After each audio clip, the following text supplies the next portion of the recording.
Hi guys, this is the advisor and welcome back to my channel. Now welcome to the long awaited part 2 of the Bryan Sykes saga.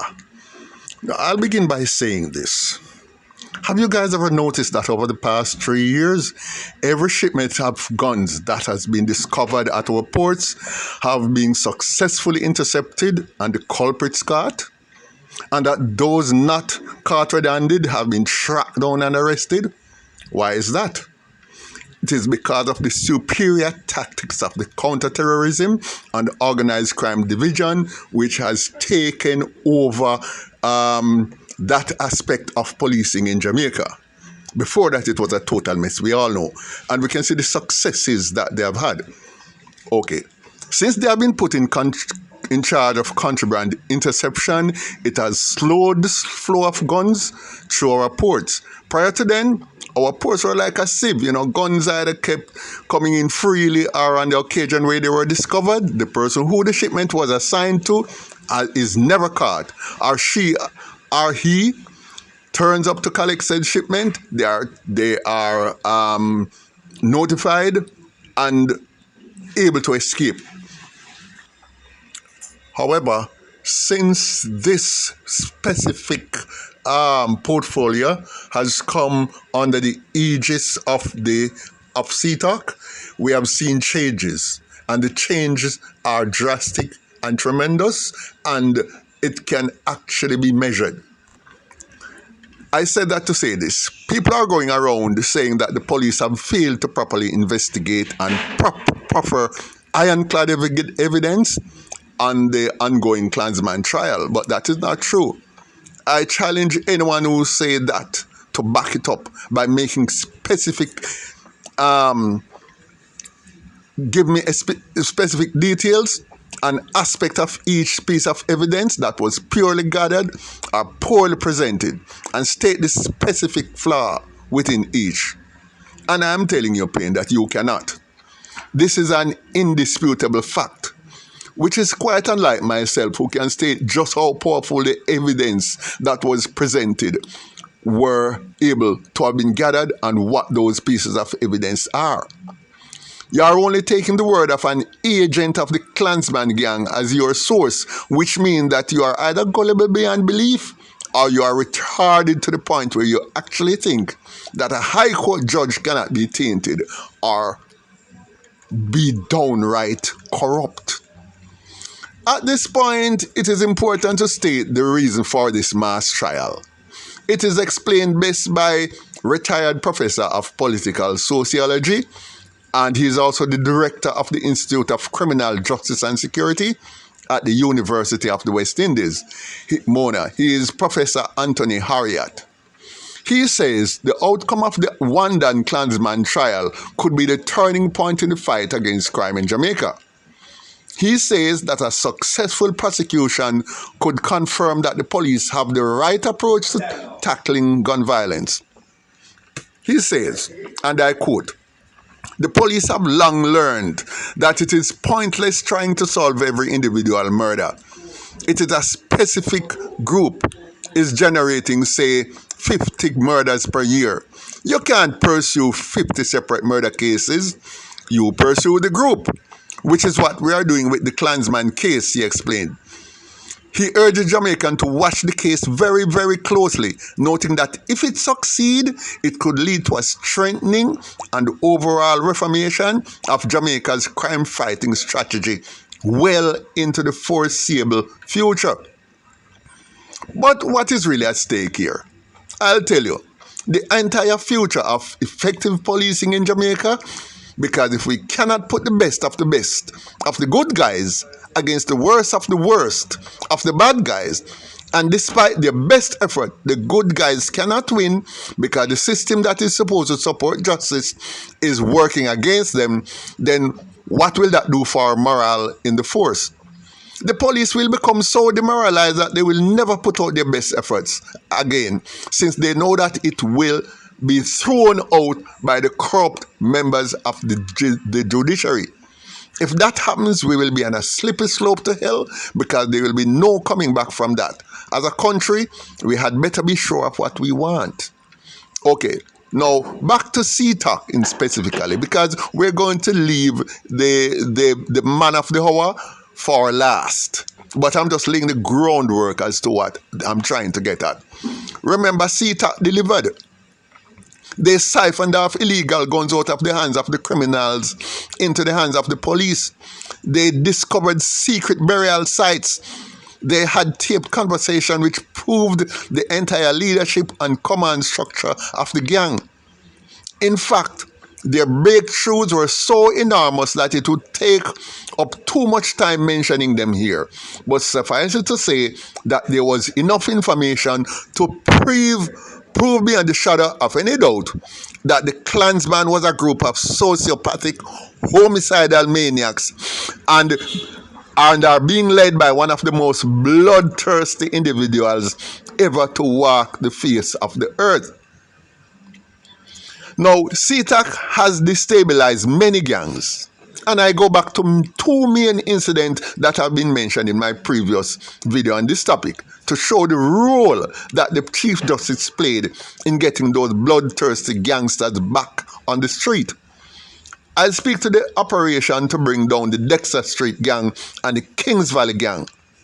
In the first instance with the Dexter Street gang, the main witness, the inside man who collected the police, collaborated with the police, he was killed after the arrest of the gang members, And under Jamaican law, statements given by witnesses remain valid even if the witness die or fails to turn up in court for any reason.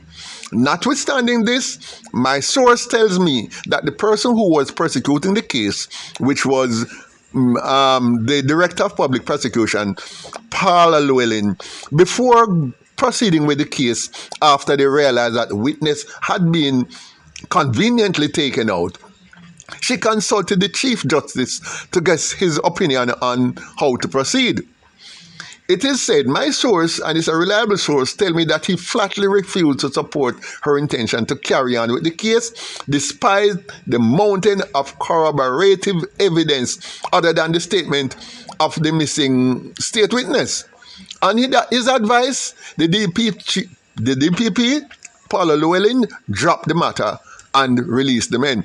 But, however, we need to understand, that because Paula Llewellyn did that, it doesn't mean she was necessarily in cahoots with the Chief Justice. Because we have got to understand that as lawyers support each other. They need each other's cooperation to move forward or to move back with a case or to know how to proceed. Lawyers do not operate in isolation. But if she knows she would not have the support of the higher echelons within the prosecuting service, she will withdraw. So it is believed that he had a role in the beautiful Mrs. Llewellyn dropping that matter.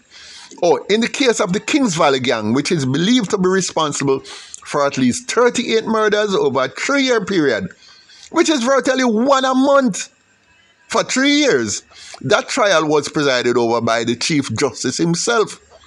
He released all the defendants because the witness had more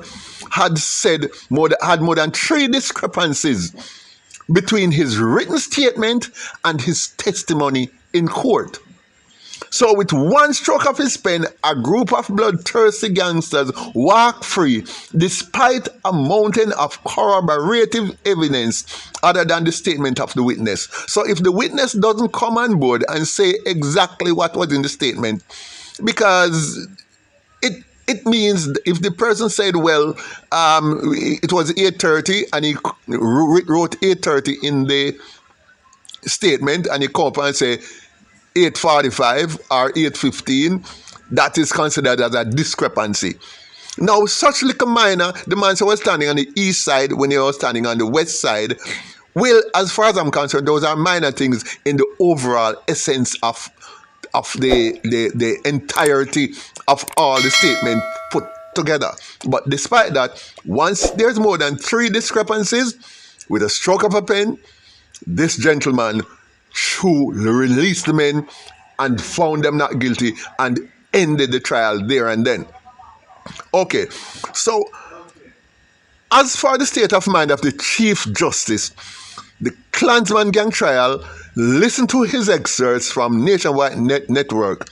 I'm going to make you listen to this statement put out by Nationwide News Network after 1 day of the trial. And I wanted to listen because this is going to sum up everything for us. Okay? An expert police witness testified how he prepared a ballistics match report outlining linkages between crime scenes and firearms. He examined a total of 10 incidents to which the prosecution had linked the defendants to. The police expert's assumption was that all the evidence he examined were recovered from the scenes they were said to be from when they were submitted to the forensic laboratory.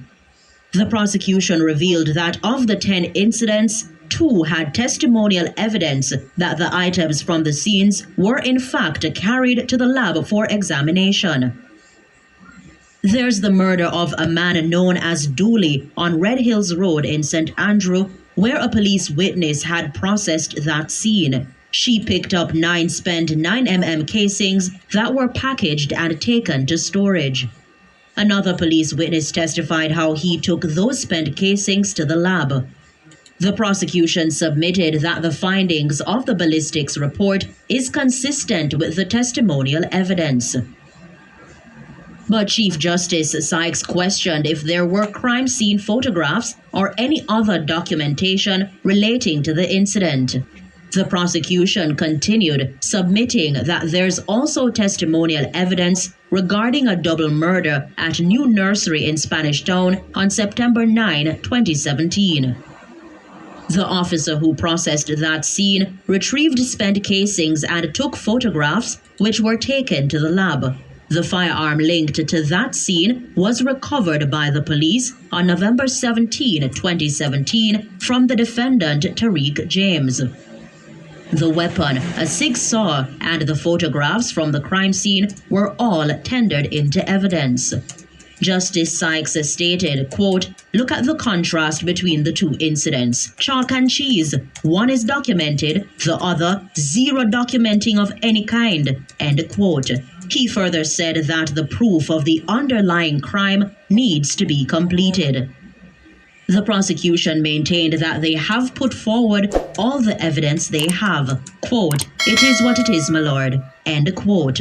It was evident that the police investigators inside the courtroom were agitated by the remarks of Justice Sykes. The prosecution wrapped up its response to no case submissions presented by the defense. Chief Justice Sykes is to make his ruling in the case come Monday, June 20, when the trial reconvenes at 10 a.m. Robeanne Williams for Nationwide News. All right. I say no more. Jamaica needs to decide whether it wants where it really wants to go. And like Professor Anthony Harriott said, and I quote, "We need to watch the case very, very closely, noting that if it succeeds, it could lead to a strengthening and overall reformation of Jamaica's crime-fighting strategy well into the foreseeable future." And I asked the professor, "Professor Harriott, and what if it does not succeed? What then, Professor Harriott?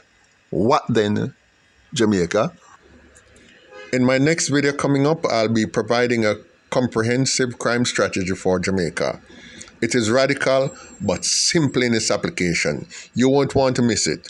If you have not yet subscribed, then it would be a good idea to do so now, and also hit the notification bell so that you will be among the first to see that new exclusive.